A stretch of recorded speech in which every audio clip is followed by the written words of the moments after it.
大家好，这里是云游日本。今天我们要介绍的是捷克共和国首都布拉格。布拉格位于捷克中波西米亚州的伏尔塔瓦河流域，是捷克共和国的首都和最大城市，也曾是历史上波西米亚的首都。这座城市地理位置优越，坐落在欧洲大陆的中心，与周边国家有密切的联系，尤其是德国的柏林和奥地利的维也纳，它们之间地理位置恰到好处。布拉格的面积为496平方公里，截至2022年1月，人口约为127.5万。这座城市拥有悠久的历史，最早的城堡可追溯到公元9世纪，1345年至1378年，在查理4世的统治下，布拉格成为神圣罗马帝国和波西米亚王国的首都，达到了鼎盛时期，并且建立了中欧第一所大学查理大学。然而，布拉格的历史也经历了波折，包括宗教原因引发的胡斯战争和欧洲30年战争，分别发生在15世纪和17世纪。工业革命后到第二次世界大战前，布拉格属于欧洲工业较发达的城市之一，在奥匈帝国中具有举足轻重的地位。城市曾是多民族混居的地方，多元文化是其显著特色。然而，两次世界大战之后，布拉格逐渐成为单一捷克民族的城市。冷战时期，布拉格也成为了一些世界事件的重要场所，包括1948年的共产党夺权、1968年的布拉格之春和1989年的天鹅绒革命。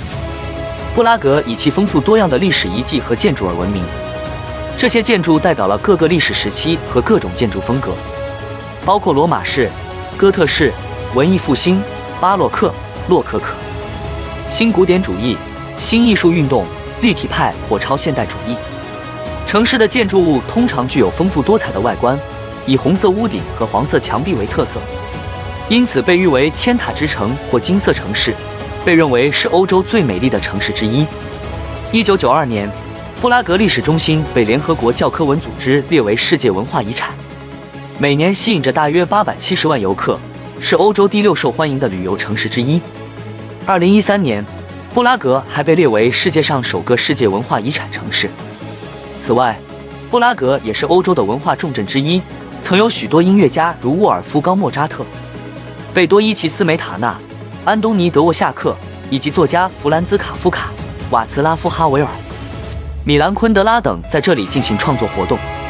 今天，城市仍然保持着浓厚的文化氛围，拥有众多的歌剧院、音乐厅、博物馆、美术馆、图书馆、电影院等文化机构，并举办着丰富多彩的年度文化活动。布拉格是一个充满魅力和历史底蕴的城市，吸引着游客和艺术家的眷顾。布拉格自从旧石器时代以来，这片土地就有人类居住的痕迹。大约在公元前500年左右，凯尔特人的波伊部落在这个地区建立定居点，将其命名为波西米亚。然后，日耳曼人取代了凯尔特人，定居在这里。但到了公元6世纪，斯拉夫人部落乘机入侵，从西面来到波西米亚地区。这些斯拉夫人后来成为了捷克民族的祖先。传说中，布拉格的创始者是利布斯公主和她的丈夫培密索尔，他们建立了霍什米索王朝，并以培密索尔的名字来命名这个城市。据传说，利布斯公主做了一些预言，其中之一预见了布拉格的辉煌未来。她描述了一座伟大的城市，位于伏尔塔瓦河畔陡峭的悬崖之上，城市的荣耀堪比天上的繁星。他说，城市将以布拉格命名，王子和公爵们都会向他低头，整个世界都会赞美他。不管这个传说是否属实，布拉格确实从9世纪开始逐渐形成，以伏尔塔瓦河右岸的高堡为核心，布拉格城市逐渐发展壮大，成为波西米亚的首都，也是欧洲南北商路上的重要贸易中心，吸引了众多犹太人定居。在973年，布拉格被升格为一个教区中心。13世纪时，布拉格城堡周围的3个居民点分别获得了市镇特权。1257年，位于布拉格城堡以南的小城被建立，这个地区是德意志人的居住地，拥有自治权。布拉格城堡区位于城堡的西部和北部，于1320年获得自治权。而伏尔塔瓦河对岸的布拉格老城早在1230年就获得了自治权。布拉格是一座充满历史遗迹和文化传统的城市，它的建立和发展与众多传说和历史事件紧密相连，为这座城市赋予了独特的魅力和价值。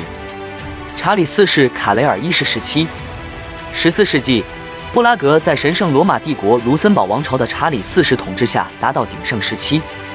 查理四世是捷克公主和卢森堡的约翰的长子，于1316年出生在布拉格。1346年，当他父亲去世时，成为波西米亚国王。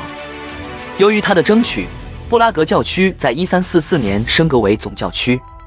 1355年，查理在罗马加冕，成为神圣罗马帝国皇帝。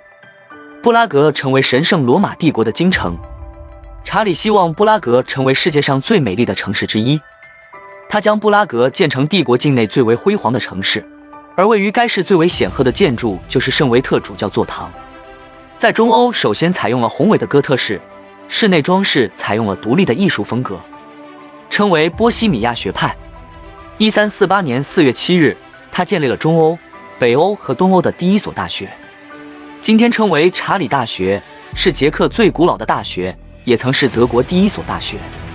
同年，他还在老城的旁边建立了布拉格新城，并在新城和小城之间架起了查理大桥。他还兴建了许多教堂。当时，布拉格是欧洲的第3大城市，拥有一个造币厂。德国和意大利的商人和银行家聚集于此。1402年起，查理大学的神学教授胡斯在伯利恒小教堂用捷克语布道，让平信徒与神职人员统领圣体和圣血，而被教廷裁定为异端。1415年7月6日，在康斯坦茨处以火刑。4年以后，布拉格发生第一次指出窗外事件，引发了胡斯战争。哈布斯堡时期，自1526年起，波西米亚开始处于哈布斯堡王朝的统治之下。1576到1612年，鲁道夫2世在位时，再次将神圣罗马帝国的首都设在布拉格。他除了热衷于占星术和魔法，同时也热爱艺术，使得布拉格成为欧洲的文化之都，聚集了开普勒等一批天文学家、画家。1617年，狂热的天主教徒皇帝斐迪南2世登基，决议不再容忍新教徒。1618年，布拉格再次发生抛窗事件，引发了残酷的30年战争。1621年，在城外不远处进行的白山战役中，捷克军队战败，27名新教徒贵族在老城广场被处死。1648年，瑞典军队攻占并洗劫了布拉格，神圣罗马帝国皇帝将宫廷迁往维也纳。此后，布拉格进入一段萧条时期，城市人口也从战前的6万下降到2万。1689年的一场大火烧毁了布拉格，随后该市得以重建。在18世纪，该市经济持续上升，到1771年拥有8万居民，其中有许多是贵族和富裕的商人，在城内兴建了许多宫殿、教堂和花园。他们普遍采用装饰华丽的巴洛克风格，在全世界赢得了声誉。1784年，原来的4个自治镇城堡区、小城、老城和新城正式合并为一个城市。1806年，根据拿破仑的命令，神圣罗马帝国解散了。皇帝弗兰西斯2世放弃神圣罗马皇帝称号，改称奥地利皇帝弗兰西斯1世。1848年革命震撼了整个欧洲，同样也震撼了布拉格，但被猛烈的镇压。第2年，捷克民族主义运动开始兴起，直到在1861年在市议会中赢得多数。19世纪，布拉格城市继续扩张。1850年，犹太区的约瑟夫城并入布拉格市。1883年，布拉格市又添加了高堡区。工业革命对布拉格产生了巨大影响，这是因为附近地区有煤矿和钢铁工厂，对开设工厂很有利。波西米亚成为奥匈帝国境内最富裕的地区。第一个郊区卡林形成于1817年，20年后人口就达到10万。1842年，布拉格兴建了第一条铁路。20世纪以来，第一次世界大战结束后，奥匈帝国战败，布拉格成为新成立的捷克斯洛伐克的首都。布拉格城堡则成为总统府。这一时期，布拉格仍以工业发达闻名欧洲。